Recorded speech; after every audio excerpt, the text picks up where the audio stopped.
नमस्कार मित्रांनो, सूरप्रीतीचे या यूट्यूब चॅनलमध्ये आपल्या सर्वांचं स्वागत आहे।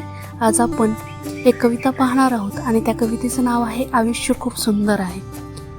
आयुष्य खूप सुंदर आहे, फक्त तू खचू नकोस। ढग दाटले तरी सूर्य लपतो, मरत नाही तो प्रकाश। हसून जगणं हीच खरी जादू आहे, वेदनेतही उमलणं हीच तर आयुष्याची गोडी आहे। कठीण रस्त्यावरही फुलं उमलतात, हे तू विसरू नको। मनानं हार मानली नाही तर प्रत्येक स्वप्न जिंकू शकतोस, तूच तो। रडणं सोपं असतं मित्रा, पण हसणं हे धैर्य असतं। आयुष्य सुंदर आहे हे मान्य करणं हेच खरं यश असतं। थोडं थांब, थोडं हस, थोडं जगून बघ मित्रा। आयुष्य खरंच सुंदर आहे, फक्त जगून बघ मित्रा, फक्त जगून बघ मित्रा। मित्रांनो, ही कविता आपल्याला कशी वाटली आणि आपली कविता आवडली असेल तर आपल्या यूट्यूब चॅनलला सबस्क्राईब आणि फॉलो करायला विसरू नका।